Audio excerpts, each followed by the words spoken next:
नमस्कार मित्रांनो, मी किरण कदम आणि तुमचं स्वागत आहे आजच्या पॉइंटेड चर्चामध्ये. मित्रांनो, मी तुम्हाला एकच सांगेल की कोणतीही न्यूज कधीच मिस नका करत जाऊ. आणि आपल्याकडे न्यूज ह्या रिपीटही होत नाही, त्यामुळे डेली बेसिसवर न्यूज नक्की बघत जावा. तर आजची आपली पहिली न्यूज आहे सेन्सेक्स बद्दल. तर मित्रांनो, काल मार्केट हे एकदम फ्लॅट राहिलेलं आहे. काल सेन्सेक्स फक्त 27 पॉईंटनी वाढून 78,520 वर बंद झाला होता. तसेच निफ्टी सुद्धा 11 पॉईंट्सनी वाढून 24,365 वरती क्लोज झाली. काल दिवसभर इंट्राडेमध्ये व्हॉलेटिलिटी खूप होती. US इराणच्या कॉम्प्लेक्स सिच्युएशनमुळे मार्केट सध्या घाबरलेलं आहे. त्यामुळे मार्केटला समजत नाही की कोणत्या डायरेक्शनला जायचं. त्यामुळे मित्रांनो, ह्या सिच्युएशनमध्ये तुमची SIP ही रेग्युलर चालू राहू द्या. नेक्स्ट न्यूज आहे मित्रांनो US इराण वॉर बद्दल. तर संडेला US मरीनने हेलिकॉप्टरने इराणी कार्गो शिप टुस्कावरती उतरून ते जहाज ताब्यात घेतलेलं आहे. तेहरानने बदला घेण्याची धमकी दिलेली आहे. तर हर्मुझ सलग 3 दिवस रिकामा राहिलेला आहे. मित्रांनो, 22 एप्रिल हा सीजफायरचा शेवटचा दिवस आहे.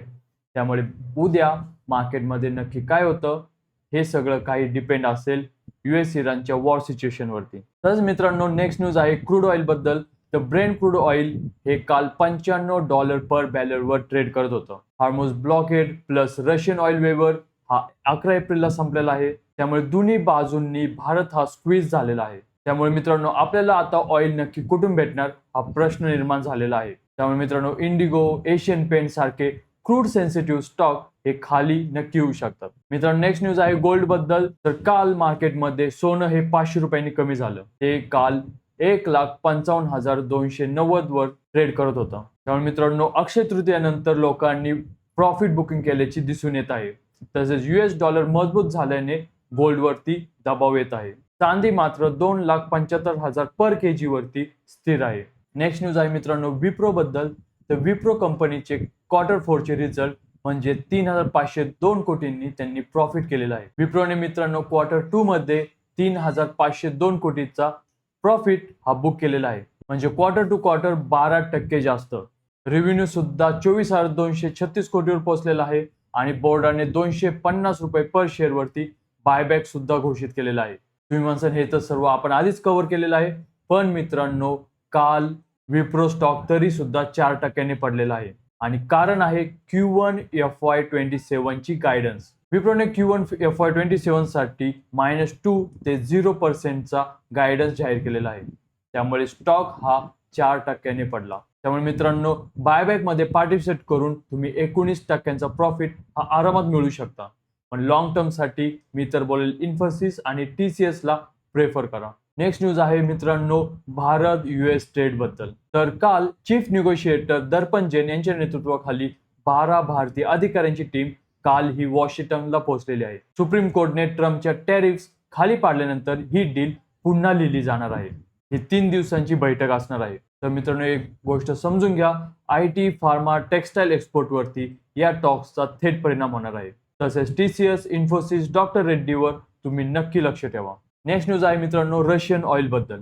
तर मित्रांनो, 11 एप्रिलला US चा रशियन ऑइल वेवर हा एक्सपायर झालेला आहे. भारत मार्च मध्ये 15 lakh barrel per day Russian oil घेत होता. मित्रांनो, हा रिअल क्रायसिस आहे. US आणि रशिया दोन्हीकडून आता भारतावर दबाव येत आहे. नेक्स्ट न्यूज आहे मित्रांनो हॉस्टेलर्स बद्दल. तर हॉस्टेलरने PROMAFT partners plus V3 ventures कडून 150 कोटी सिरीज B मध्ये उभे केलेले आहेत. ते आता 300 प्रॉपर्टीचा नेटवर्क उभारत आहेत. इंडियामध्ये चाललेल्या ट्रॅव्हल बूमचा ह्या कंपनीला डायरेक्ट फायदा होणार आहे. मित्रांनो, एखाद्या हॉस्टेल कंपनीला एवढी मोठी फंडिंग भेटते म्हणजे ट्रॅव्हल बूम हा खूप स्ट्रॉंग चालू आहे. त्यामुळे मित्रांनो, IRCTC, इंडियन हॉटेल्स या लिस्टेड ट्रॅव्हल कंपनीजवर तुम्ही नक्की वॉच ठेवा. नेक्स्ट न्यूज आहे मित्रांनो इंटेल थिंक बद्दल. तर इंटेल थिंक या इंडस्ट्रियल AI स्टार्टअपने पेंटाथलॉन व्हेंचर्सच्या नेतृत्वाखाली 17 कोटी सीड फंडिंग मध्ये उभारलेले आहेत. त्यांचा मशीन हेल्थ आणि एनर्जी एफिशियन्सीवर मेन फोकस असणार आहे. मित्रांनो, इंडस्ट्रियल AI म्हणजे पुढचे 5 वर्ष यांचे खूप चांगले असणार आहे.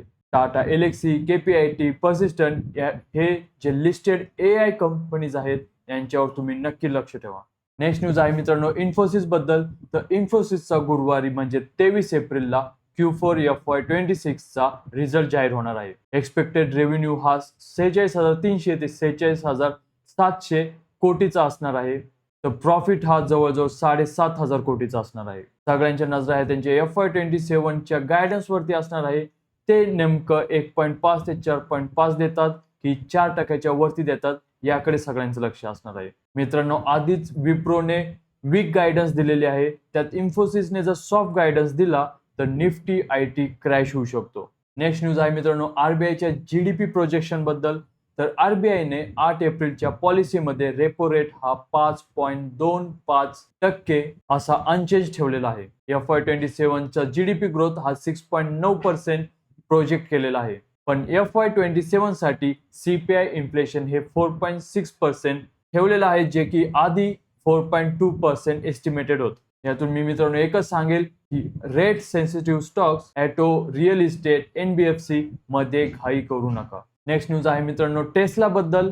तर टेस्ला मित्रांनो 22 एप्रिलला इंडियामध्ये मॉडेल Y ची 6 सिरीज व्हर्जन लॉन्च करणार आहे. महिंद्राची सिनेलक्स जी की 30 लाखाला आहे आणि 500 किलोमीटर पेक्षा जास्त रेंज देते, आणि तसेच टाटा सियरा EV जी मे 2026 मध्ये लॉन्च होईल, यांच्याशी याचं थेट कॉम्पिटिशन असणार आहे. मित्रांनो, EV वॉर हा खऱ्या अर्थाने आता सुरू होत आहे. त्यामुळे येणारे 6 महिने टाटा आणि महिंद्रासाठी कसोटीचे असणार आहेत. महिंद्राच्या सिनेलक्सचे 12,000 बुकिंग हे ऑलरेडी झालेले आहेत, आणि याच्यातून एकच पॉझिटिव्ह इंडिकेटर निघतो की बॅटरी स्टॉक्स, एक्साइट बॅटरीज आणि अमर राजावर तुम्ही नक्कीच लक्ष ठेवलं पाहिजे. नेक्स्ट आणखी एक न्यूज आहे मित्रांनो क्रूड ऑइल बद्दल. तर युएसने रशियन आणि इराणियन ऑइल परचेसचे एक्झेम्पशन हे एक्सटेंड करण्यास सक्त मना केलेला आहे. त्यामुळे भारत आणि चीन हे दोन्ही देश क्रूड सोर्सिंगसाठी स्ट्रगल करत आहेत. आता आपली डिपेंडन्सी ही सर्वात जास्त सौदी आणि UAE वर जास्त होणार आहे. तर ह्या होत्या मित्रांनो आजच्या टॉप बिझनेस न्यूज. काल जर तुम्ही बघितलं तर टॉप गेनर्स होते हिंदुस्तान युनिलिव्हर 4.72%ने, JSW स्टील 2.20%ने, नेस्ले इंडिया 2.20%ने आणि अपोलो हॉस्पिटल 2.08%ने, तर पॉवर ग्रिड स्टॉक 1.81%ने. आणि कालचे सर्वात मोठे लुजर्स ठरलेले आहेत सन फार्मा -1.06%, महिंद्रा अँड महिंद्रा -0.68% आणि HCL टेक्नॉलॉजीज -0.57%. तर मित्रांनो, अशाच टॉप बिझनेस न्यूज माहीत करून घेण्यासाठी चॅनेलला नक्की सबस्क्राईब करा, आणि तुम्हाला व्हिडिओ आवडला असेल तर व्हिडिओला नक्की लाईक करा, आणि तुम्हाला कोणती न्यूज आवडली ती कमेंटमध्ये मला नक्की सांगा. भेटूया पुढच्या व्हिडिओमध्ये. तोपर्यंत जय हिंद, जय महाराष्ट्र.